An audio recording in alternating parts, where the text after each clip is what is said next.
Começando mais um Código Zero aqui nos estúdios da Super Rádio Tupi. Eu sou o Lucas Araújo, você já me conhece. A gente vem selecionando aí vários episódios ao longo do nosso programa no canal do YouTube da Super Rádio Tupi. Muito obrigado pelo carinho da sua audiência. Se você quiser me acompanhar nas redes sociais, @LucasAraújoNews. E hoje o episódio é quente, é pesado. Nós estamos recebendo uma das pessoas que integram a Cúpula de Segurança do Rio de Janeiro. Eu estou tendo a honra e o carinho de receber o grande delegado Felipe Cury, secretário de Estado da Polícia Civil. Tudo bem, doutor? Bem-vindo. Olá, Lucas. Tudo bem? Muito obrigado aí pelo convite. Prazer aqui participar do seu programa e do podcast aí. Obrigado. Tamo junto. Doutor, antes da gente começar o nosso bate-papo, a gente vai falar muito sobre combate ao crime organizado aqui no episódio de hoje, mas eu queria fazer uma menção honrosa. E não poderia deixar de mencionar o que aconteceu com o Paulo Vitor PV. E já de antemão, aproveitando a presença do chefe, o 01 da Polícia Civil, eu queria dedicar o programa de hoje ao Paulo Vitor, à família dele. Para você que está assistindo a gente de fora do Rio de Janeiro e não acompanha essa história de perto, Paulo Vitor, um policial civil lotado na DRFA, e foi vítima de uma covardia quando saía de um bar na Tijuca. Foi covardemente abordado por dois bandidos armados. Estava saindo de um bar com a esposa dele. E nessa tentativa de assalto, o Paulo Vitor, esse policial civil, acabou baleado. Infelizmente não resistiu. Uma covardia tremenda. Um golpe duro contra uma pessoa que se dedicou à Polícia Civil e que agora, infelizmente, nos deixou. É uma perda para a instituição, não só para a Corporação Polícia Civil, mas também para a segurança pública, já que Paulo Vitor era um cara extremamente dedicado ao que nós vamos falar aqui hoje, o combate ao crime organizado.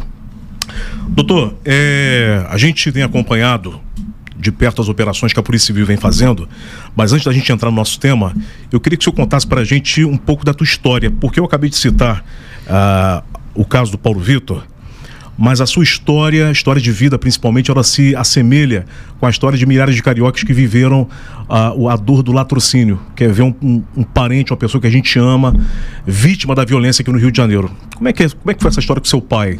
Bom, Lucas, só mais uma vez obrigado. Só antes de entrar realmente nessa questão da minha história pessoal, eu queria te agradecer, em nome da Polícia Civil, pela homenagem mais do que merecida ao Paulo Vitor, o nosso PV, ou Bichão, como ele era conhecido. Conheci o PV praticamente desde quando ele entrou para a polícia. E fomos em muitas operações juntos já. Depois me tornei diretor do Departamento de Polícia Especializada. Fomos em muitas outras operações. Eu também moro na Tijuca, então conhecia já ele há muito tempo. Ele é um cara muito querido, não só dentro da polícia, mas também fora da polícia. Então é um cara assim que é extremamente voluntarioso, extremamente profissional, um excelente policial, um cara que estava sempre se aperfeiçoando, fazendo vários cursos. E é uma perda enorme, obviamente, para a instituição, para os amigos, para a família dele. Mas eu queria deixar aqui um recado, que não foi e jamais será em vão. Eu disse que a resposta seria dada à altura e a gente já começou a dar, nem foi divulgado, vou te falar aqui em primeira mão. Já tem um elemento que participou, não foram dois, tem mais pessoas que participaram desse evento que culminou na morte do Paulo Vitor, e a gente já tem um preso, com um excelente trabalho de investigação feito pela Delegacia de Homicídios da capital. Então identificamos essas pessoas. As outras já estão sendo procuradas e podem ter certeza que no momento certo, assim que tivermos as informações de inteligência, paradeiro e etc., a Polícia Civil vai entrar onde for, não importa qual seja o local, para pegar esses marginais. Se eles não reagirem, serão presos. Se reagirem, serão neutralizados. É simples assim. Da mesma forma como nós demos as respostas em todos os eventos envolvendo policiais civis, seja na folga, seja em serviço. Foi o caso do Marquini, enfim, foram vários presos e neutralizados. O caso do nosso piloto, do Felipe, já fizemos algumas ações na Vila Aliança também com presos e neutralizados. Aquele caso do policial civil que foi morto covardemente na frente do filho, lá em Angra dos Reis, também demos a resposta. Enfim, todos os envolvidos aí, presos e neutralizados também. O caso do Mocotó, na Cidade de Deus, de José Lourenço, nosso policial da CORE, enfim, entre vários outros casos. Então, na minha gestão, isso é determinação. Nós não somos justiceiros, não estamos aqui para fazer justiçamento contra ninguém, mas não pode ficar impune e sem resposta. A resposta da lei, a resposta com a investigação, ou seja, todos esses casos, as operações foram feitas com base em investigações das delegacias, com mandados de prisão expedidos pelo fato específico, ou seja, pela morte dos policiais, e aí sim fomos lá para executar essas ordens judiciais, ou seja, dar cumprimento a essas ordens judiciais. Então, na minha gestão, a gente tem dado todas as respostas. Sempre quando eu falo que a resposta será dada à altura e na proporção do ato criminoso praticado, isso não é retórica, é ação. Agora, a ação às vezes leva tempo. Então, eu me lembro do episódio quando o José Lourenço morreu, que nós fomos para a Cidade de Deus, né? Todas as equipes. Só para lembrar para quem está acompanhando, baleado saindo de um caveirão. Sim. Na Cidade de Deus. Sim, nós fomos para a Cidade de Deus, depois, quando aconteceu o evento, todas as equipes foram até lá, né? Para tentar pegar os criminosos. Aí muita gente da imprensa colocando aquela pilha, né? E aí, eu quero ver mesmo se vai pegar, se não vai, foi fulano, foi Beltrano, foi isso, foi aquilo, blá blá blá. E eu falei lá no enterro dele, a gente aqui não é justiceiro, a gente vai fazer o trabalho, nós somos profissionais de segurança pública, vamos fazer o trabalho. Pegamos todos os envolvidos, quem atirou, quem estava junto, inclusive o líder da quadrilha, que era o Matuê, né, que era a liderança, pegamos lá em Jacarepaguá. Então, o trabalho, da mesma forma, com o PV e com seja lá quem for, vai ser feito da mesma forma. Doutor, a gente, quando se depara com o assunto de facção crime organizado, a gente se debruça sobre a expansão territorial de Comando Vermelho, de Terceiro Comando Puro, áreas que também são dominadas pela milícia aqui no Rio de Janeiro, principalmente na Zona Oeste. Mas a gente sabe que há uma dificuldade muito grande das forças de segurança, e aqui eu falo Polícia Militar, Polícia Civil, Polícia Federal também a gente pode colocar, de capturar as grandes lideranças. Eu queria perguntar para o senhor o seguinte: nós temos a liderança do Comando Vermelho, que é o DOCA, a liderança do Terceiro hoje, que é o Peixão. Para a Polícia Civil, qual é a maior dificuldade hoje de prender essas lideranças? É uma questão territorial? É uma questão de operação logística? A polícia tem mirado muito nessa questão financeira também, combatido o braço financeiro dessas facções, mas na visão do senhor, qual é a maior dificuldade hoje de se prender essas grandes lideranças? Bom, posso só responder o resto da tua pergunta lá anterior? Vai lá. A minha história de vida, né? Vou falar bem rápido aqui e já entro nesse tema aí. Bom, eu toco bateria, né? Então, desde moleque, toco bateria, sempre gostei de rock, sempre tive banda desde cedo, já gravei 3 CDs, etc. Trabalhei em loja de CD, né, de rock, na época era de vinil ainda, e depois CD e por aí vai. Toquei muito por aí, pelo Brasil afora, já abri show de bandas grandes, etc. Só que eu tive quando eu tinha 18 anos, meu pai foi vítima de um latrocínio. E isso realmente mudou a minha vida, né, em 180 graus. E tive que... Enfim, eu já trabalhava, mas aí eu tive que... Minha mãe era dona de casa, minha irmã tinha 15 anos. Então, assim, a gente passou uma situação financeira muito difícil na época. E eu comecei a fazer faculdade na época de administração de empresas ainda, meio ainda perdido, sem saber ainda muito o que fazer da vida. Então fiz muita coisa antes de me tornar delegado. Então trabalhei com venda, fui vendedor de um monte de coisa, plano de saúde, seguro, transporte. Aí fui trabalhar numa empresa de transporte durante alguns anos. Aí fui o vendedor que mais vendia, né? Aí comecei a ter um salário melhor, porque eu fazia com as comissões, né? Comecei a ganhar um pouco melhor. Depois montei a minha própria empresa nesse mesmo ramo. 10 anos tive empresa, e nesse meio do caminho isso sempre ficou adormecido lá na minha mente, que era a questão de tentar fazer alguma coisa.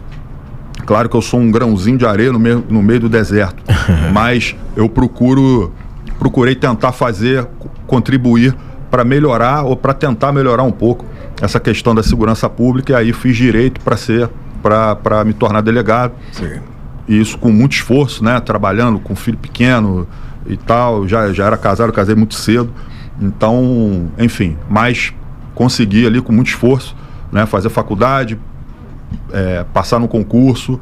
E desde o primeiro dia que eu entrei na Polícia Civil, eu fiz direito para fazer prova para delegado, não queria fazer para nenhuma outra atividade jurídica, né?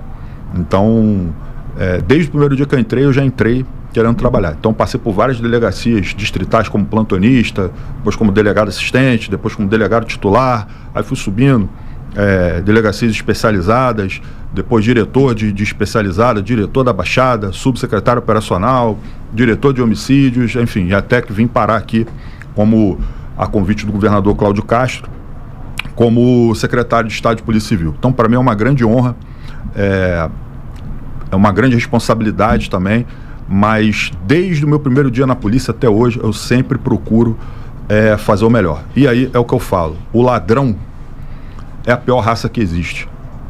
Eu sei porque eu já sofri isso na pele 2 vezes, porque eu tive o caso do meu pai, que perdi meu pai com 18 anos, e depois, em 2018, foi o meu cunhado, padrinho da minha filha, meu vizinho do meu prédio, enfim, também na Tijuca, enfim, saindo do metrô, foi abordado ali, acabou... Sarando uma cicatriz em outra. Acabando, exatamente. Então, assim, eu tenho 2 casos na minha família, muito próximos, e é o que eu sempre falo, nessas horas, não tem direitos humanos. Minha família nunca foi procurada por ninguém. Nunca, só pelos amigos, obviamente, pelos familiares mais próximos, etc. Agora, direitos humanos nunca me procurou. Não procuraram a família do PV, não procuraram a família de nenhum policial desses aí que foi baleado em serviço ou fora de serviço. Então, assim, isso é uma grande falsidade desse pessoal que só gosta de subir em caixão de traficante e de miliciano, principalmente de traficante, quando eles são neutralizados pela polícia tentando matar os policiais. Então, esse pessoal é um bando de hipócritas que deveriam sim atuar para defender os policiais e não para crucificar e criticar os policiais. Então eu falo isso porque eu e minha família, somos vítimas da violência.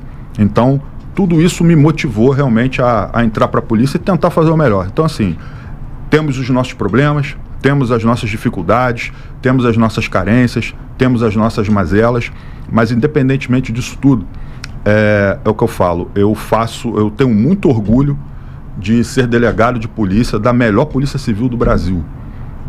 E eu falo eu falo que as polícias civil, a polícia civil e a polícia militar do estado do Rio de Janeiro são as melhores polícias do mundo, porque ninguém faz o que a gente faz, ninguém enfrenta o que a gente enfrenta.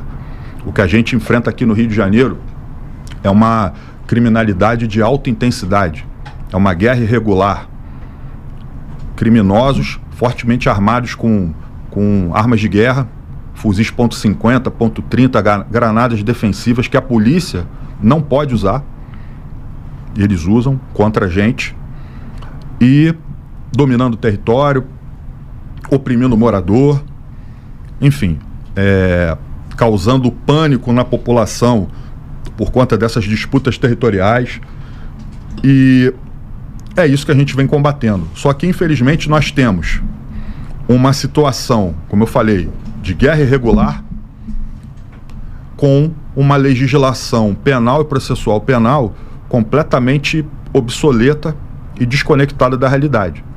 Então, o trabalho que as polícias do Rio de Janeiro fazem já não é mais um trabalho de segurança pública, é um trabalho de segurança nacional, que isso devia ser feito pelas Forças Armadas e não pelas polícias. Polícia nenhuma do mundo faz o que as polícias do Rio de Janeiro fazem e enfrentam. Então, se você for no México, quem combate os cartéis mexicanos é a Marinha, as Forças Especiais da Marinha mexicana. Na Colômbia, o Exército. Se você for em Israel, quem combate os grupos terroristas não é a polícia, é o Exército israelense. E por aí vai. Então, qualquer criminoso portando fuzil em qualquer lugar do mundo é visto como uma ameaça terrorista e é neutralizado em segundos. E aqui ele é tratado como um criminoso comum, com uma série de regalias. Se você, por exemplo, prender hoje um marginal portando uma arma de guerra, um fuzil, numa favela, com a atuação de uma facção criminosa que explora o tráfico de drogas, por exemplo, ele é preso por associação para o tráfico e, na prática, ele, com a causa de aumento de pena pelo emprego da arma de fogo, e na prática, ele vai ficar 1 ano preso.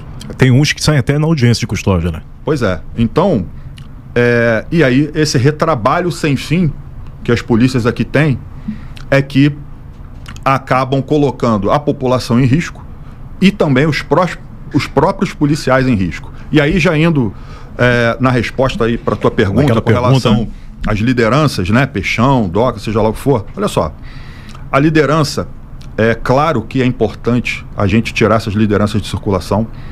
Não é fácil você prender ou chegar a neutralizar essas lideranças, porque eles ficam em locais completamente com uma série de barricadas, seguranças e etc., que dificultam muito a chegada da polícia. Agora, o dia deles vai chegar. Pode ser hoje, pode ser amanhã, pode ser daqui a 1 ano. Assim como chegou para todos os outros. Eu participei de prisões, de capturas de inúmeras lideranças, de tráfico, de milícia. Eu já prendi chefe do tráfico complexo do Alemão, Eco, Macaquinho, por aí vai. Eu estava em todas essas operações pessoalmente, de chefe do Jacarezinho. Eu já perdi a conta de quantas lideranças eu já tirei de circulação junto com a minha equipe, com outras equipes também, com as quais eu trabalhei. Agora, o mais importante é você desestruturar a hierarquia dessas facções e tirando essas pessoas de circulação. Porque a grande dificuldade é o seguinte: você vai pegar, por exemplo, uma liderança dessa aí, um Doca desse da vida. Esse cara é um grande covarde. Entendeu? Por quê? Ele é um grande covarde. É um comédia. Sabe por que ele é um comédia? Porque ele mesmo não tem disposição, não tem coragem para pegar um fuzil e enfrentar o policial. Ele coloca um monte de carne para moer, que é o que a gente chama, ganhando ali R$ 1.500 por mês, menos que um salário mínimo, portando um fuzil que ele acaba sendo endeusado por esses seguranças, né, que foram cooptados por ele, pela facção, para justamente morrer por ele. Então é um bando de idiotas também que se sujeita a esse tipo de coisa. Enfim, é a realidade do crime organizado. Então, você tirar o Doca ou não de circulação, na prática, não faz tanta diferença. Entendeu? O que faz a diferença é você desestruturar a facção criminosa, a organização criminosa. Então, porque a hora dele vai chegar. Só nesse ano de 2025 eu já perdi a conta de quantos mandados de prisão, por exemplo, foram expedidos com base em investigações de várias delegacias da Polícia Civil contra o Doca, por exemplo, contra o Peixão, por exemplo. Então, e se eles forem presos, né, não reagirem à prisão e acabarem sendo presos, eles vão ficar muito tempo na prisão, porque assim, são dezenas e dezenas e dezenas de mandados de prisão que foram expedidos em investigações diferentes, em fatos criminosos diferentes, né? Então, aí realmente eles vão responder por muitos crimes que eles praticaram, homicídios, lavagem de dinheiro, e em vários contextos fáticos diferentes. Então isso vai realmente redundar. Então o importante é a gente enfraquecendo a cadeia criminosa no entorno dele. Então o que a Polícia Civil vem fazendo? A gente vem atuando principalmente na parte financeira, combatendo a parte financeira das facções criminosas. Então, para você ter ideia, a Polícia Civil em 2025, desde que eu assumi em setembro de 2024 e ao longo de 2025, a gente já representou pelo bloqueio só de parte financeira de mais de 12 bilhões de reais. Isso é histórico, isso é recorde aqui no estado do Rio de Janeiro. Nunca teve isso antes. Então, se você for ver a quantidade de prisões que a Polícia Civil, a Polícia Militar vem fazendo, enfim, ao longo... É recorde atrás de recorde. Mas você vai falar, porra, mas não melhora? A sensação de segurança que a gente tem não é essa, isso não reflete na realidade? Pois é. Porque a polícia tem um retrabalho devido à legislação leniente. O problema não é a polícia como falsos especialistas de segurança, enfim, parte da imprensa procura jogar sempre na conta da polícia. O problema é o quê? É o excesso de impunidade e não falta de polícia. Então, o trabalho, as polícias nunca aprenderam tanto, nunca apreenderam tanta arma, nunca apreenderam tanta droga, tiraram o dinheiro deles, né? A gente está tirando o dinheiro do bolso deles, mas eles conseguem se reestruturar, por quê? Impunidade. Legislação branda, leniente, fraca, obsoleta, desconectada da realidade. Então, eu vou dar um exemplo para você. Eu tive com muita honra, né? Eu fui o idealizador e criador da Operação Contenção. Ela começou na Polícia Civil em março de 2025 e depois, com o tempo, eu levei isso para o governador, para os outros secretários da parte de segurança e falei, olha, isso aqui tinha que ser uma política pública de Estado, de combate, principalmente a facção criminosa que está dando mais trabalho para a gente hoje, que é o Comando Vermelho. Então, como é que nasceu a Operação Contenção? Ela nasceu para justamente conter, o nome já diz, o avanço territorial do Comando Vermelho, principalmente na Zona Oeste e Zona Sudoeste. Sim. Né? Que ali é, hoje, na verdade, um local estratégico para a facção tomar, por uma série de fatores, mas o principal deles é a possibilidade de expansão territorial. Se você for olhar no mapa ali, tem um terreno enorme, desocupado, enorme, que eles conseguem ali fazer várias e várias expansões, tendo em vista essa desordem urbana que nós temos aqui na cidade do Rio de Janeiro. Né? Que do ponto de vista territorial, para a facção é uma maravilha. Exatamente. Expandindo as atividades. E hoje não, vou te falar de 2020 para cá, o cenário do crime organizado mudou muito.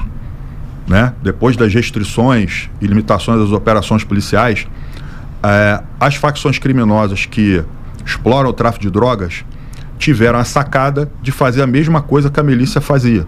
Ou seja, a exploração territorial. Até então, o que eles faziam?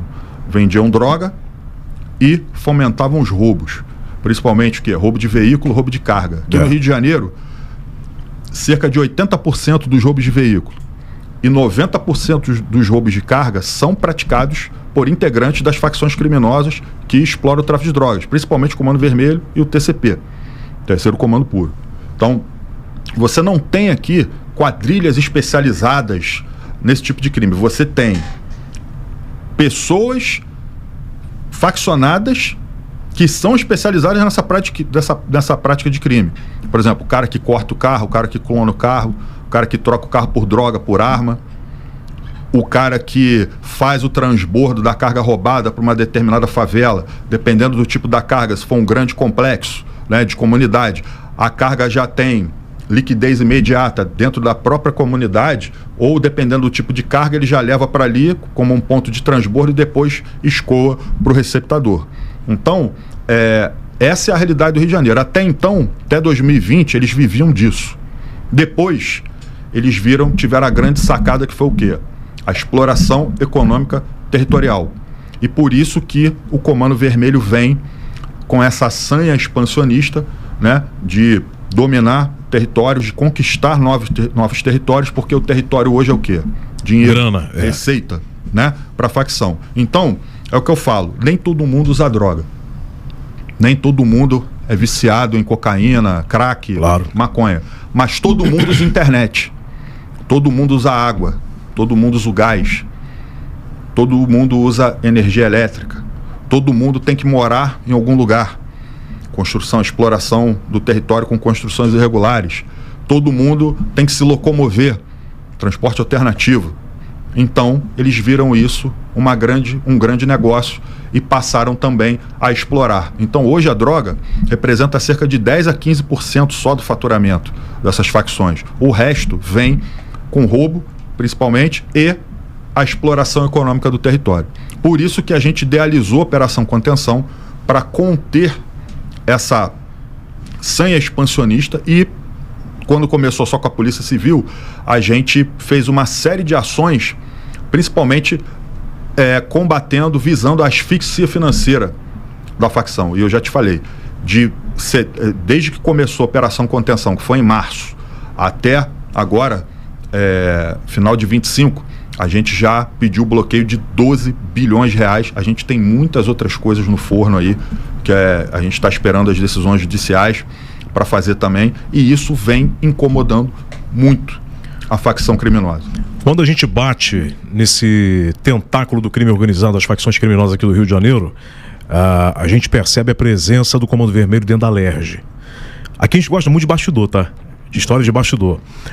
Eu queria perguntar para o senhor se, claro, evidentemente puder revelar algum detalhe sobre isso, mas o senhor, a primeira vez que TH Joias, ex-deputado, foi preso, foi você que prendeu, foi o senhor que prendeu. Os anos se passam, TH assume cadeira na LERJ e ele volta a ser preso mais uma vez pela Polícia Civil, mas agora em parceria com a Polícia Federal. Você, como secretário, já na cadeira ali, conversando com deputados, porque ocupa um cargo estadual, você senta para conversar com o presidente da LERJ, senta para conversar com o presidente da Comissão de Segurança Pública, e você tem que dividir a mesma sala com um camarada que você prendeu talvez 3 anos antes, 4 anos antes.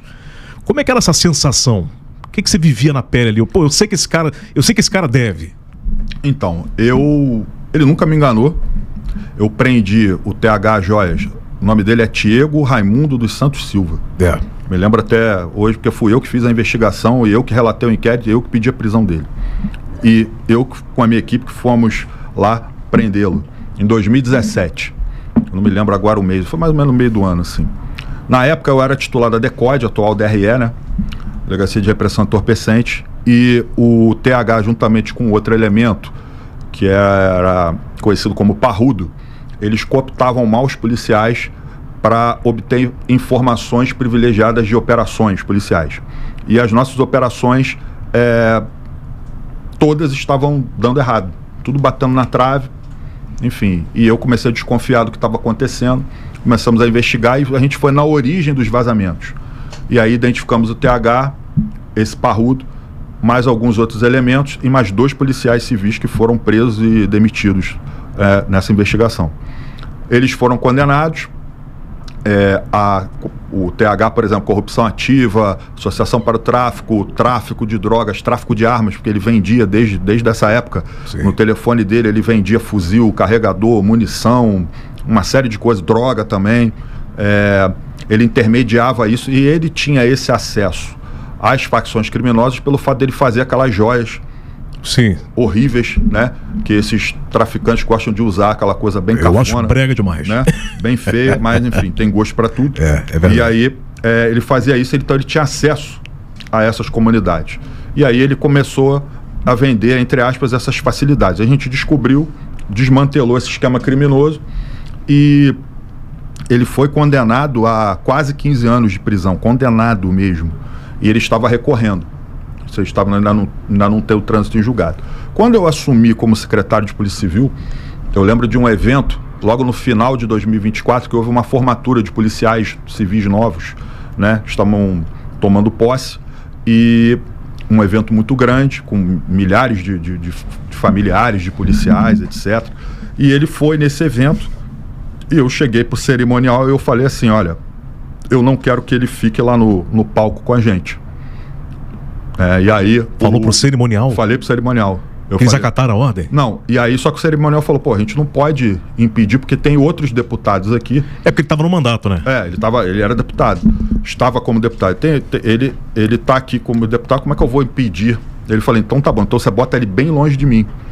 Porque eu não quero tirar foto com esse cara e eu nos cumprimentos às autoridades presentes não vou mencionar o nome dele, eu falei isso. Ah, mas você vai criar uma saia justa? Eu falei, eu não estou preocupado com isso. Eu não vou citar. E não citei. E isso saiu até em algum jornal aí na época. Não citei de propósito. Desde então, ele nunca mais... Ele se sentiu desconfortável também. Ele nunca mais frequentou nenhum evento da Polícia Civil. Porque eu fiz isso de propósito. Porque ele nunca foi bem-vindo em nenhum evento da Polícia Civil. Já para afastar mesmo? Já para afastar mesmo. Fiz de propósito. Não cumprimentava, ficava longe. E, obviamente, como secretário, eu ia em alguns eventos em que ele estava presente, mas sempre mantinha toda a distância. E, de um tempo para cá, quando a gente começou a investigá-lo, eu já sabia que, enfim, pelo teor das investigações, a gente já sabia que ele iria ser preso novamente, como acabou sendo. Então, e essa investigação agora foi uma investigação bem interessante, com uma parceria muito boa que a gente tem com a Polícia Federal através da FICO, que é a Força Integrada de Combate ao Crime Organizado. Sim. Isso existe em todos os estados, mas aqui no Rio de Janeiro é até interessante porque ela funciona na inteligência da Polícia Civil, com policiais federais e policiais civis fazendo investigações. Então nós tínhamos um material de inteligência muito robusto, com muitas informações dessa atividade dele com outros integrantes do Comando Vermelho, vendendo fuzil antidrone, etc., mostrando o envolvimento dele profundo com a facção criminosa Comando Vermelho e com lideranças do Comando Vermelho. E a Polícia Federal também, por sua vez, tinha uma outra investigação paralela, que corria na Justiça Federal e essa nossa na Justiça Estadual. Sim. Então, nós fizemos as investigações de modo que a gente pudesse convergir o dia da operação com a deflagração das duas operações, né, ao mesmo tempo. E assim foi feito naquele dia, foi início de setembro de 2025, e aí Polícia Civil e Polícia Federal participaram dessas ações e depois a Polícia Federal deu continuidade aí no trabalho. Rapaz, essa do cerimonial não sabia não. Essa é pesada, né? Doutor, a gente, quando o senhor falou sobre DOCA, sobre esse trabalho não, né, que é um desserviço que ele presta para a população do Rio de Janeiro, esse recrutamento de jovens, que às vezes o jovem tem um cuidado legal da família, tem uma boa educação, mas ele acaba encantado pela vida do tráfico, pela vida fácil, pelo dinheiro. A gente chama da romantização do tráfico de drogas, né, do crime organizado. E a gente se depara com o termo que o senhor apresentou para a gente, um termo chamado narcocultura.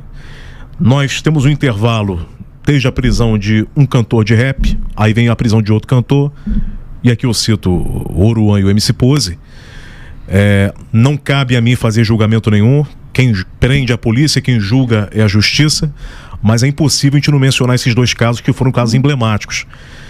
A prisão de Oruan e de Pose expõe esse termo que o senhor apresentou pra gente, narcocultura. Eu queria que o senhor falasse um pouco sobre esses dois personagens que eu citei, tanto o Pose quanto o Oruan, e a relação da narcocultura. O que é a narcocultura? Eu queria que o senhor explicasse para quem está acompanhando a gente. Então, com essas duas prisões, né, e foram prisões que deram bastante repercussão Sim. na mídia e tal, quando nós nos pronunciamos com relação a essas prisões, numa coletiva e tal, as pessoas falam, mas isso, o MC não é bandido. Nem todo MC é bandido, mas tem bandido que é MC. Então, para deixar bem claro aqui. Outra coisa, não tem nenhum tipo de preconceito ao estilo musical, se é samba, se é rock, se é funk, se é trap, seja lá o que for. O que a gente também não é só uma questão de apologia ao crime. As pessoas estão falando, é apologia, manifestação cultural da arte periférica, né? E aí, como eu estudo, leio muito sobre isso, entre os acadêmicos e algumas pessoas que conhecem um pouquinho mais de segurança pública, esse termo não é novidade, mas para a mídia, a maioria da mídia, a totalidade da mídia e boa parte da população, ninguém tinha ouvido falar nisso. E aí, quando eu soltei o que a gente está combatendo aqui, né, quando eu falei isso na coletiva, a gente não está combatendo nada disso aqui, o que a gente está combatendo é a narcocultura. Todo mundo ficou me olhando ali com aquele olhar arregalado e assustado. E aí eu comecei a explicar. A narcocultura, ela é um instrumento de dominação, de cooptação, de você justamente fazer, por meio de algum estilo musical, seja lá o que for, de alguma arte, seja lá qual for ela, de você cooptar e de você fazer um instrumento de propaganda de uma facção criminosa. Romantizar aquilo. Romantizar e etc. E aí, o cara vai lá, fala que vai tacar bala na polícia, que vai matar os alemão, né? Ou seja, os caras da facção rival, que tem que botar barricada mesmo, que tem que dar tiro, que tem que usar arma, que tem que pegar o 768 e etc, etc. Ele está incutindo na cabeça do jovem, do garoto, do adolescente, da comunidade, que aquilo ali é o que é o certo, que é o correto, né? Sim. Então, quando na verdade isso aí não é referência para ninguém. Então, e aí eu trago aqui uma grande discussão.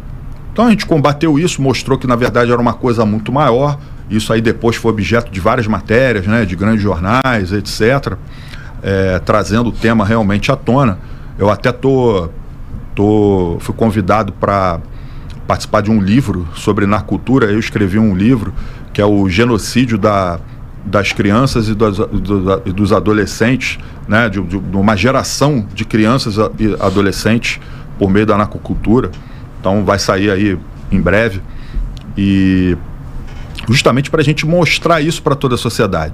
E aí eu trago aqui uma grande discussão e uma reflexão, se eles são realmente os caras que venceram na vida, o favelado que deu certo, né, que hoje mora na Barra, num condomínio de luxo, anda com carrão e etc. Tá tudo certo, todo mundo tem o direito, né, de vencer na vida, todo mundo tem o seu lugar ao sol. A gente não tá, ninguém aqui está preocupado com isso.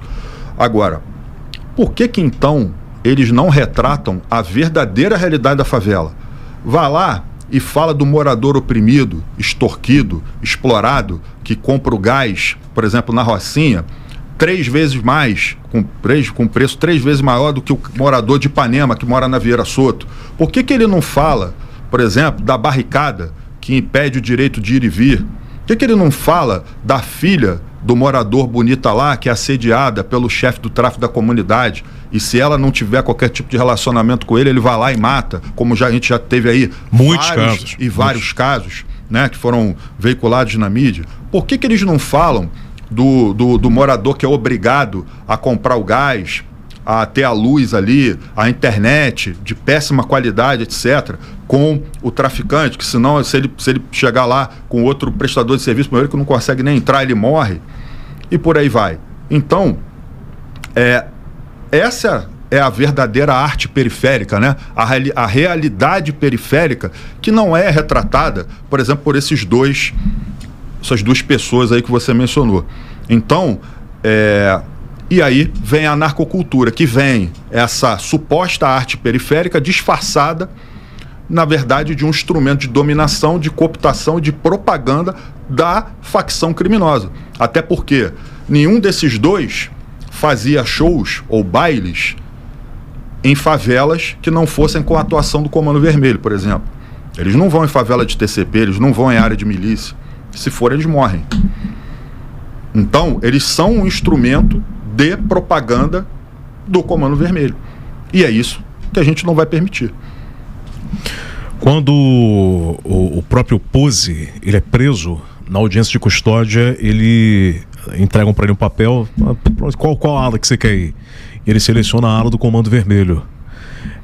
O que o senhor avalia sobre isso? Ele se julga já um faccionado ou ele realmente não tem jeito, vou ter que parar lá? Ele poderia ir pro neutro. Tem lá a opção, sou neutro, não sou faccionado. E no neutro, miliciano, tem o quê? Não, miliciano também tem a área de milícia na cadeia. Neutro é quem é neutro. Neutro, o nome já diz. É quem não é faccionado. Se você se autodeclara faccionado,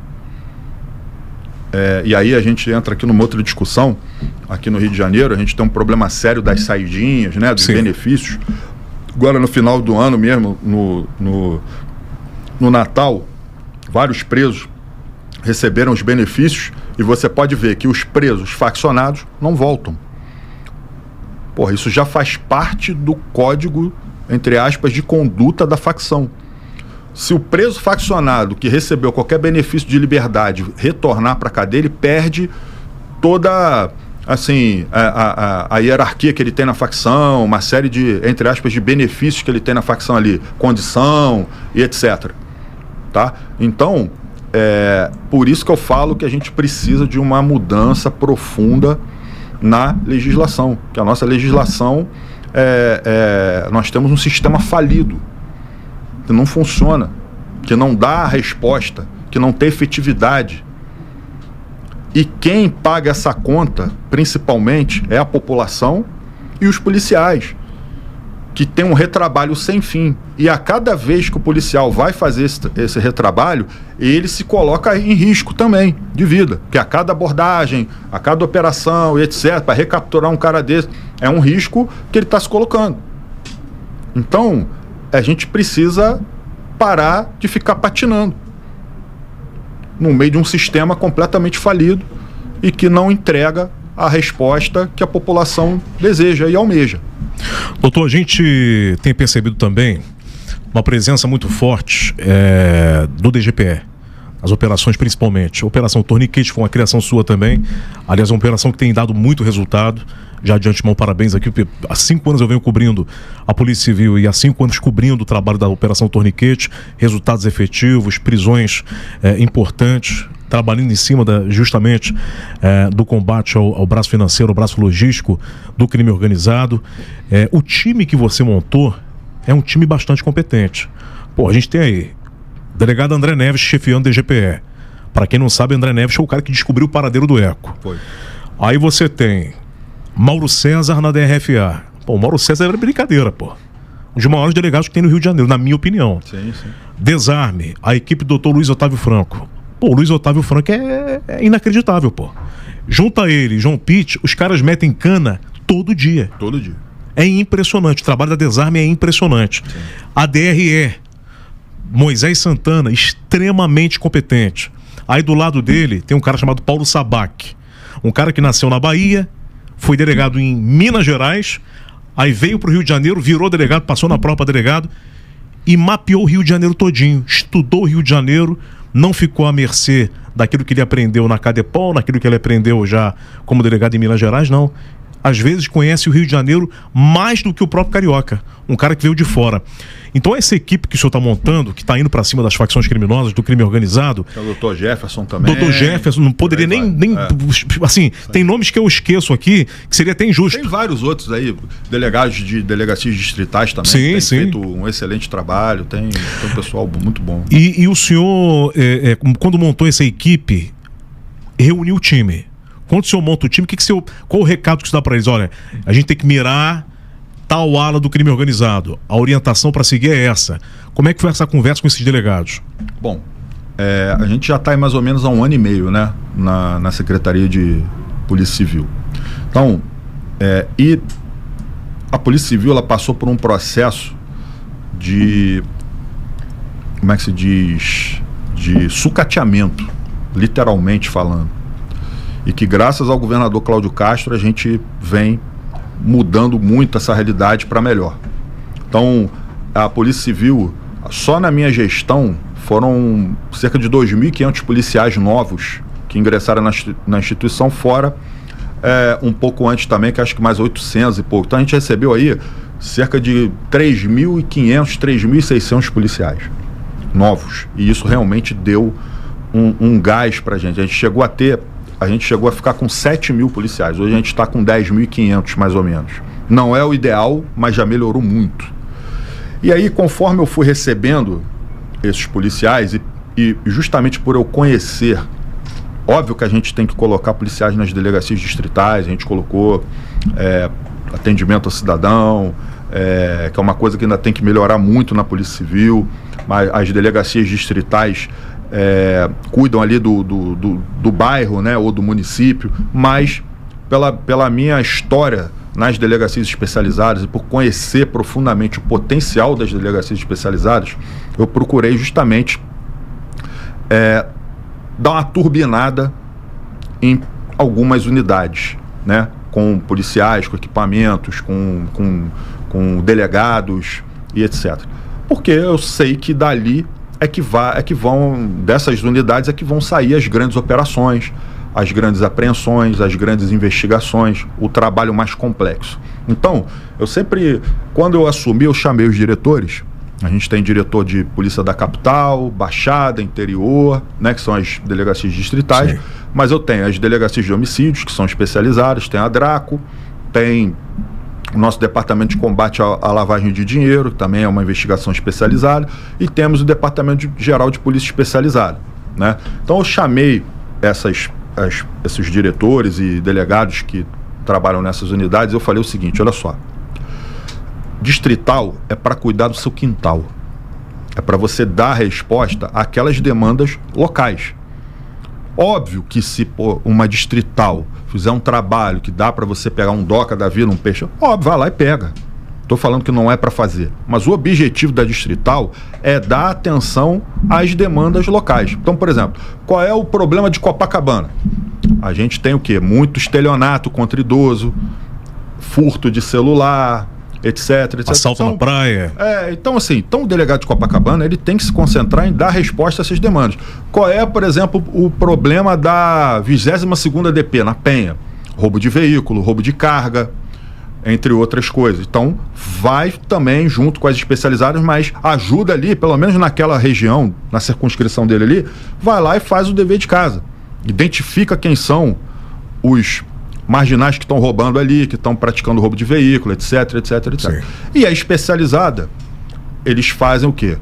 Os casos mais complexos, os casos maiores, né? Os casos que... e as grandes ações. E assim foi feito. Então, e outra coisa, não tem essa de, você só vai bater em facção A, em facção B e facção C. É para bater todo mundo. Não existe isso. Eu sempre falei para eles, a gente tem que ter um equilíbrio de ações. E a gente vem tendo um equilíbrio de ações. Você pode olhar aí que tem muita ação da Polícia Civil combatendo milícia, combatendo Comando Vermelho, combatendo TCP, combatendo ADA e combatendo contravenção também. Principalmente as delegacias de homicídios. Você pode ver que todas as lideranças aí de contravenção e tal tiveram ações das delegacias de homicídios e ações fortes com mandados de prisão, outras, alguns foragidos, etc. Várias operações. Então, é tudo muito equilibrado. Não tem... O que eu pedi foi isso aí, equilíbrio de ações para os diretores. E eles estão fazendo isso muito bem. E no caso das delegacias especializadas, por exemplo, a DRE, a gente meio que reinventou a DRE. Hoje a DRE, ela é uma grande produtora, digamos assim, de informações de inteligência. Ela é uma mini agência de inteligência, né? Então, se você for lá na DRE, assim, acho que o Moisés lá, ele deve ter, acho que mais de 20 policiais trabalhando só na parte de análise de dados e de produção de conhecimento que vai justamente para a investigação e aí que vai redundar em mandados de prisão. Se você for ver a produtividade da DRE nesse último ano de 2025, comparado aí com outros períodos, é absurdo. Mas também porque eles ganharam mais delegados, mais policiais. A gente inaugurou as especializadas da Baixada, com a DRE Baixada. A gente já está em vias de inaugurar as especializadas que vão cobrir ali Niterói, São Gonçalo, Itaboraí, Maricá e região dos Lagos, com a DRE também lá, vai ser DRE, DRFA e DRFC, no mesmo prédio da Delegacia de Homicídios de Niterói e São Gonçalo. Bacana. A obra lá já está 90%. Mais ou menos como acontece em Belfor Roxo? Exatamente, o mesmo modelo. Por quê? Está tudo interligado. Está tudo interligado. E isso aí é um projeto meu. Até foi minha tese do meu trabalho de conclusão de curso, do curso superior de polícia, que eu fiz em 2018. E eu escrevi sobre isso, que a gente tinha que transformar a DRE, a DRFC e a DRFA em divisões, justamente trabalhando em conjunto com as delegacias de homicídio. Por quê? Quem mata no Rio de Janeiro, vou te falar, mais de 50% dos homicídios são relacionados ao crime organizado. Principalmente tráfico, milícia e contravenção. Então, essas unidades estando no mesmo local, trocando informação de inteligência ali, uma auxiliando a outra, né? Por exemplo, aconteceu um homicídio em São Gonçalo, a DH Niterói vai ver, foi o tráfico que matou, já passa para a DRE, ou a DRE tem informação, passa para ele e tal, eles estão no mesmo local ali, no mesmo espaço físico, trocando informação de inteligência, um apoiando o outro ali. Trabalho de integração. Então, assim, está funcionando maravilhosamente na Baixada e a gente agora vai expandir isso para ali Niterói, São Gonçalo e região dos Lagos, Maricá, Itaboraí, etc. Então, e aí, só para essas unidades, DRE, DRFA e DRFC, cada unidade dessas aí recebeu quase 200 homens. 200 policiais. Então, e o trabalho está vindo. Ou seja, produção de conhecimento, investigação, mandado de prisão e, consequentemente, mais operações e operações qualificadas. Vou te dar um exemplo aqui. A Operação Contenção, a Mega Operação Contenção, do dia 28 de outubro, Complexo da Penha. Ela foi feita, planejada, com base numa investigação muito bem feita pela DRE e presidida pelo Dr. Bernardo, né? Que infelizmente acabou baleado na operação. Sim. Graças a Deus está vivo. Herói e um grande exemplo para todos nós, né? Eu mandar um abraço aí pro Bernardo, um cara que, vou te falar, quando eu fui lá visitá-lo, algo assim que ele acordou do coma e tal, ele me deu uma aula de vida, cara. Tô te falando. De lutar para ficar vivo. Porque a reação dele foi um negócio assim impressionante. Ele quis ficar vivo. Porque ele falando assim, secretário, eu quero a minha VPN. Para quem não sabe, VPN, os delegados têm um notebook que eles conseguem trabalhar de casa, né? Levar e tal. Sim. Traz a minha VPN aqui, tem a investigação tal. Eu falei, rapaz, sossega aí, cara. Tu acabou de acordar, espera aí. Mas para quem não sabe, ele já está com a VPN, ele já está em casa, está com a VPN, está trabalhando. Relatando inquéritos, fazendo investigações, etc. Que maravilha, então, fantástico. Ele é um exemplo para todos nós. Ele falou, eu quero trabalhar, o cara podia estar se lamentando, podia estar revoltado, né? Eu perdi a perna. Então, assim, ele é um exemplo de vida para todos nós. Ele poderia ter aproveitado o fato de perder a perna, evidentemente que... Vou me aposentar, vou me encostar. Exatamente. Ele falou, não, eu quero trabalhar, eu quero produzir, eu quero contribuir para a polícia. Mas se ele se aposenta com um salário de delegado? Sim, sim. A gente até conseguiu, principalmente no caso dele, tinha uma grande injustiça histórica aqui no Rio de Janeiro, que policiais que se aposentassem por invalidez, eles recebem só o proporcional. É por isso que eu perguntei, exatamente. E aí, com o caso dele, eu levei o caso dele para o governador Cláudio Castro, aí a gente fez o projeto de lei, mandou para a LERJ e a gente conseguiu mudar essa realidade. Pô, sensacional. Mas ele não vai se aposentar, não. Não pode. Ele está trabalhando. Maravilha. Ele tem muito a contribuir aí. Com certeza. Um cara fantástico. Fico muito feliz, porque eu falo mesmo, ele é um exemplo pra gente. Com certeza. Então, para você ver a qualidade do trabalho que é feito, se você pegar e ler o relatório, você deve ter tido acesso depois que foi divulgado, sim, da investigação da DRE, foram... acho que 70 mandados de prisão, mais de 180 mandados de busca e apreensão, fora os mandados que a gente tinha da Polícia Civil do Pará, né? Que também eles mandaram pra gente fazer no dia da operação. Mas agora, se você for ver o material, o conhecimento que foi produzido ali naquela investigação, cara, é um negócio sensacional. A qualidade das provas que foram colocadas ali.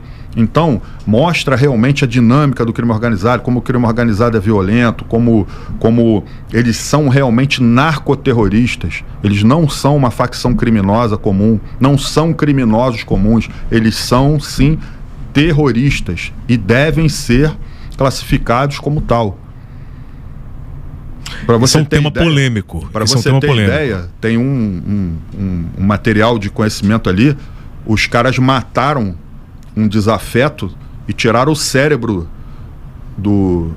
dessa pessoa, e o cara que matou fez um vídeo mostrando para um dos chefes da comunidade, o Gadernal. Que loucura. Mostrar aqui, ó, o cérebro dele aqui, ó, tá aqui na minha mão. Isso é o quê? Isso é criminoso comum? Isso é um terrorista. Entendeu? A gente não pode ficar passando pano nem a mãozinha na cabeça desses caras. Doutor, quando acontece a mega operação do Complexo da Penha, que foi a mega operação Contenção, a gente recebe aqui no Rio de Janeiro a visita do ministro Alexandre de Moraes, relator da DPF 635, para uma reunião com a cúpula de segurança, você presente, junto com o secretário Vitor Santos, o governador. O que foi exigido, o que foi questionado do ministro Alexandre de Moraes para você especificamente, quanto chefe da Polícia Civil, já que a DRE que comandou esse inquérito. O que ele questionou nessa reunião? Na verdade, o ministro veio porque ele é o atual relator da DPF 635. Sim.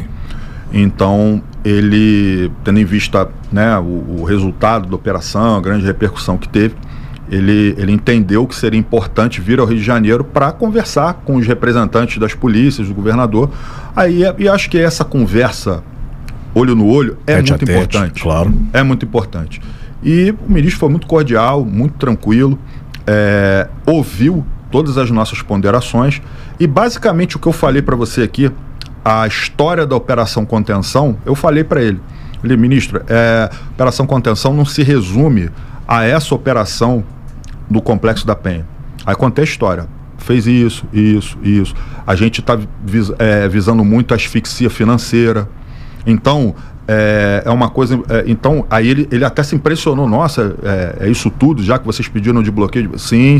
Então, assim, não foi uma simples operação para cumprimento de mandado de prisão. Ela é uma operação permanente, uma operação contínua, que tem várias fases. Essa foi apenas mais uma fase. E eu ainda levei para ele, mostrei para ele, outras fases que estão no forno aí, aguardando decisões judiciais, etc. Falou, a gente ainda tem isso. Abriu o leque para ele. Mostrei para ele. E ele, tudo bem, tal. E aí ele pediu, né, uma série de informações e nós prestamos todas as informações, estão lá nos autos lá da DPF. Então, enfim, eu acho que a gente não tem nada a esconder. A questão aqui, acho que é importante essa transparência, dar publicidade e para dar legitimidade à nossa ação. Então a gente estava ali muito tranquilo, mostrando para ele que realmente foi uma operação legítima, uma ação legítima de Estado, com mandados de prisão, mandados novos. A gente não fez assim um catacata de mandado para ir lá, não. Foi uma investigação de 1 ano que os mandados foram expedidos um pouco dias antes da operação, 60 dias de planejamento com a Polícia Militar, Polícia Civil, e aí ninguém caiu de paraquedas, vamos lá amanhã, não. Foi um trabalho meticulosamente planejado, uma operação meticulosamente planejada. E aí ele entendeu e pediu só depois todos os documentos comprobatórios do que a gente falou lá. É isso. O governador Cláudio Castro, ele apresentou recentemente, eu ia falar do Vitor Santos, mas o Vitor Santos conduziu a formação ali do plano de retomada que foi apresentado para o Supremo Tribunal Federal, mas eu queria que o senhor respondesse para a gente qual foi a informação que foi inserida pela Polícia Civil no plano de retomada, se o senhor acha que o plano vai ser executado de maneira em que o governo federal trabalhe com convergência com o Rio de Janeiro, ou seja, preste o apoio necessário. Eu até vi um texto do senhor hoje no Instagram muito bom, dizendo que não adianta a polícia fazer o retrabalho e agir sozinha, tentar tomar essas áreas mais conflagradas, dominadas pelo crime organizado, agindo de maneira isolada. É necessária essa convergência? O senhor acha que esse plano ele tem condições de ser executado de maneira exitosa? Claro, evidentemente que há consequências, há feridas deixadas, mas na sua avaliação, o plano de retomada ele vai ser executado a partir de quando e como? Então, em primeiro lugar, o plano foi muito bem feito e ele já avisa algumas áreas dessa região aí da Zona Sudoeste. Mas a gente deixou bem claro que só a polícia não vai resolver o problema. Como a gente não quer repetir os erros do passado, as decisões equivocadas que foram tomadas no passado, como por exemplo aconteceu com a UPP, né? Então, e aí a gente está trazendo todos os entes federativos, por exemplo, ali no caso Zona Sudoeste, prefeitura, subprefeituras ali locais, várias secretarias de Estado, Secretaria de Educação, Meio Ambiente, Ciência e Tecnologia, tudo que você possa imaginar, emprego e renda, a parte de a Secretaria de Cidades, ou seja, para obras, etc. Cada um vai entrar com direitos humanos, etc. Cada um vai entrar com a sua atribuição. Agora, isso em todos os níveis. Nível municipal, nível estadual e nível federal. E principalmente recurso. Entendeu? E isso não é um plano feito pelo governo do estado do Rio de Janeiro ou pelas polícias do Rio de Janeiro. Isso é o cumprimento de uma decisão judicial da DPF 635. Está lá na decisão. Decisão final, entre várias coisas, ela determina que seja feito um plano de retomada. Então, nós apresentamos o plano e esse plano deve ser homologado pelo STF. Uma vez homologado, todos os atores ali envolvidos terão que cumprir, porque é uma decisão judicial. Então é diferente de qualquer outro evento que teve aqui no Rio de Janeiro antes. Porque agora é o cumprimento. Se ninguém cumprir, você está descumprindo uma decisão da Suprema Corte. Então, não adianta jogar só na conta da polícia que não vai resolver. Então, a gente trouxe todos os atores, todos os entes para participarem desse plano de retomada. E eles vão ter que participar, por bem ou por mal. Uma vez homologado o plano, eles vão ter que participar porque é uma determinação judicial e tem que ser cumprida. Quando aconteceu a mega operação da Penha, houve um burburinho de que o governo do estado solicitou blindado ao governo federal e tudo mais. Como é que foi essa conversa do estado, Polícia Civil, Polícia Militar, com o governo federal? Houve realmente esse pedido de blindado? Não foi para essa operação. Foi para outra? Foi para uma operação que nós fizemos lá em janeiro de 2025. Também teve muito confronto. Realmente...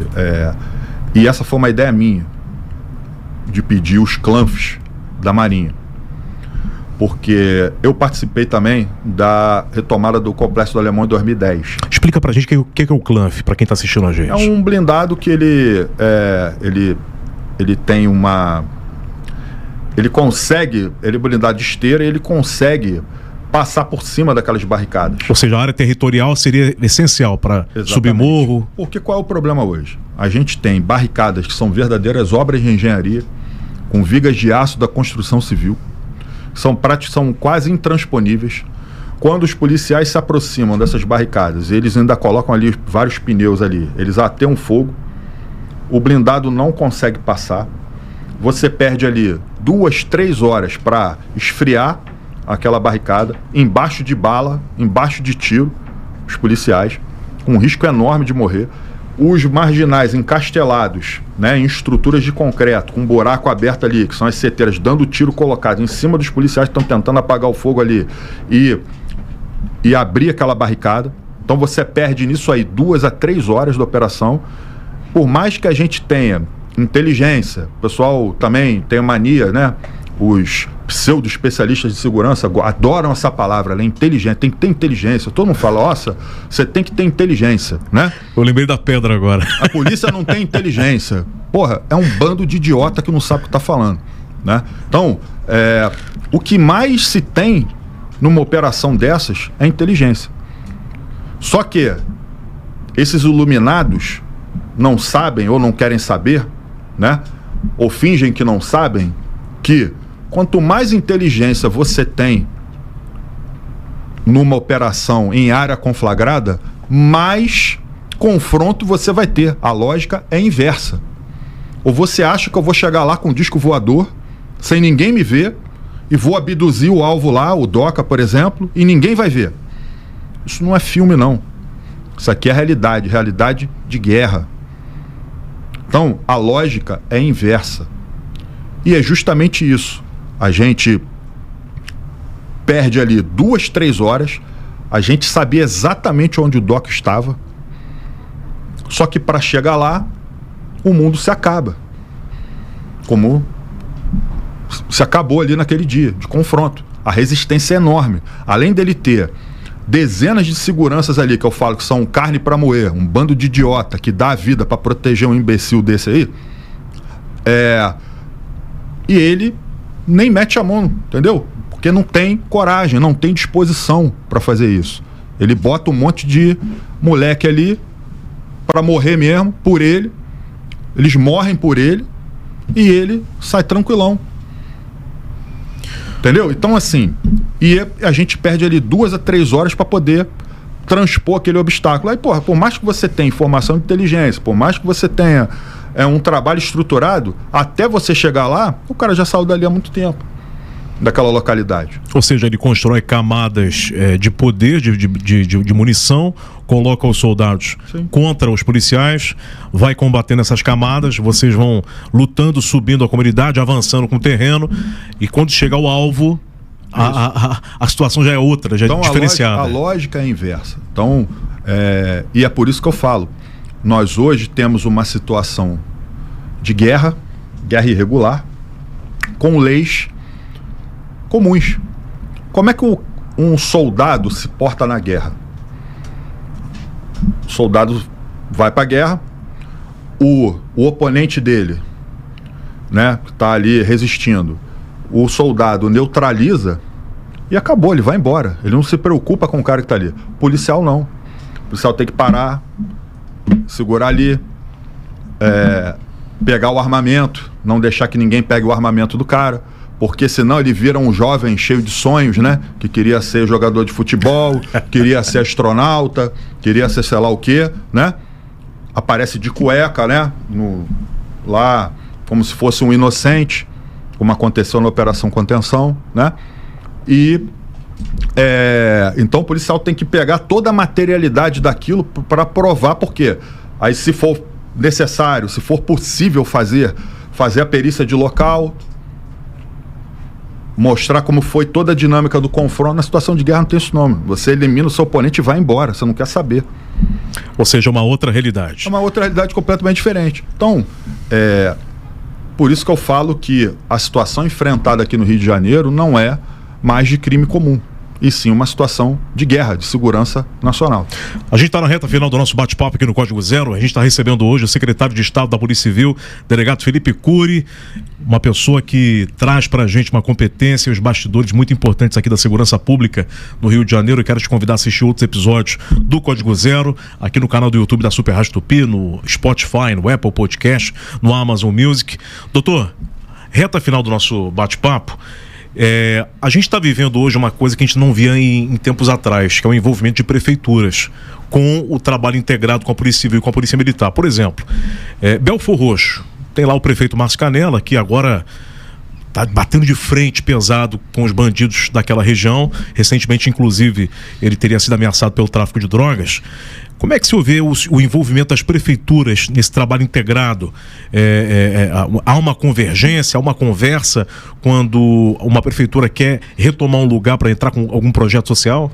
Olha, qualquer ajuda eu acho que é bem-vinda, né? Lembrando que sempre que quem realmente faz o trabalho são os policiais, né?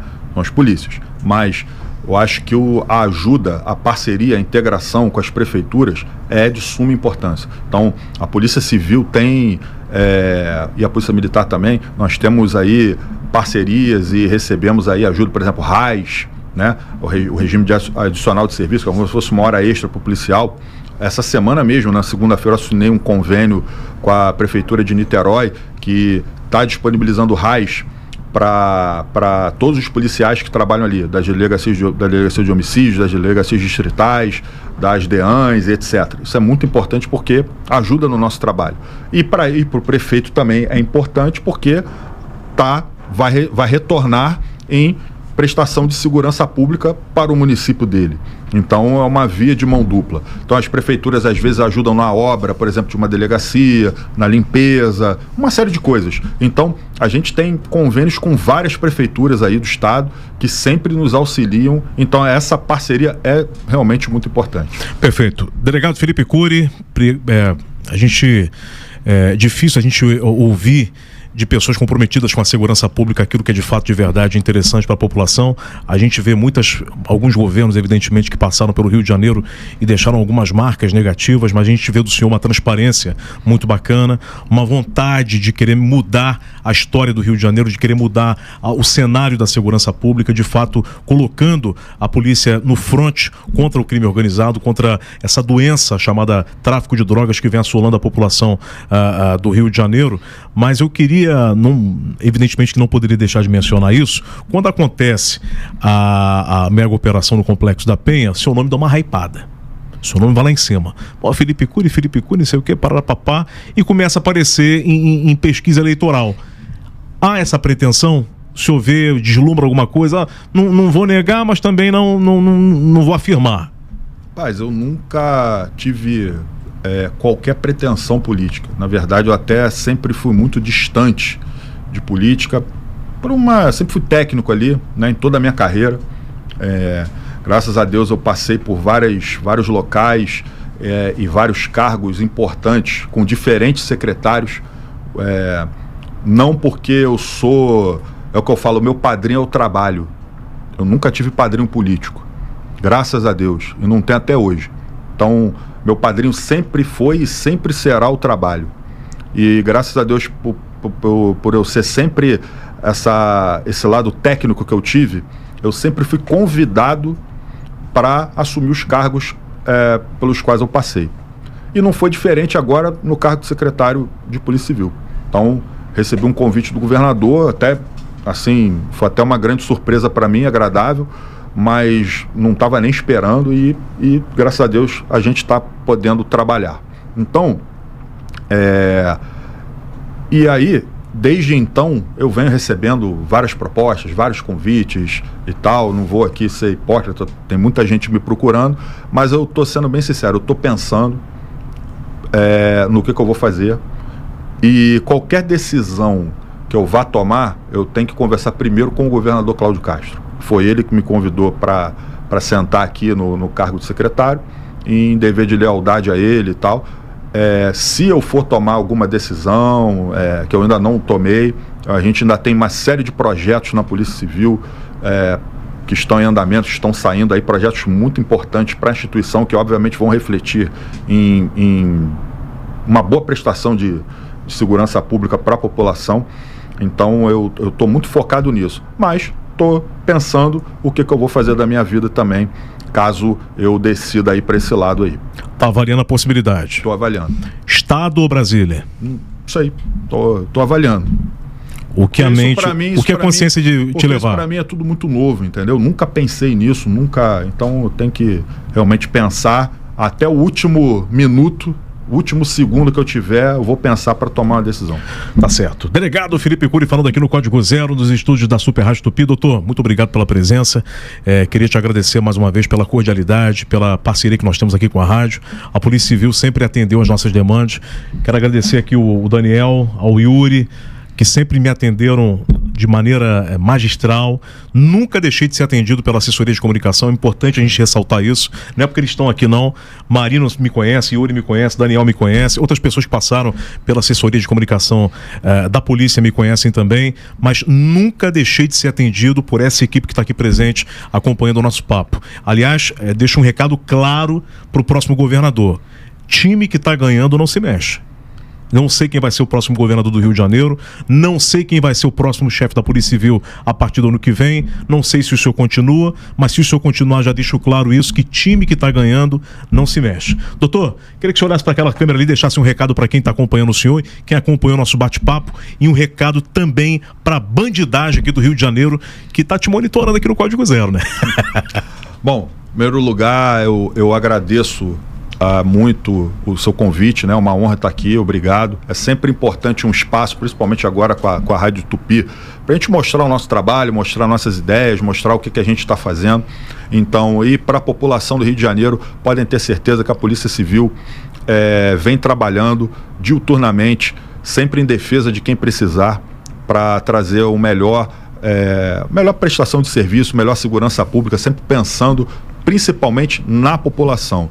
E para os marginais é o seguinte, não adianta achar que vai intimidar a polícia, que vai retalhar, que vai cometer crime ou que vai, enfim, que vai resistir. A polícia entra em qualquer lugar, ela a qualquer hora, a qualquer dia, e se resistir vai ser neutralizado, se não resistir vai ser preso. A reação da polícia depende da ação do criminoso. Então, não adianta que a Polícia Civil vai onde tiver que ir e ninguém escapa. Pode ter certeza disso. Doutor, muito obrigado pela presença. Senhoras e senhores, esse foi o delegado Felipe Cury, secretário de Estado da Polícia Civil. Muito obrigado pelo carinho da sua audiência e até o próximo Código Zero. Valeu!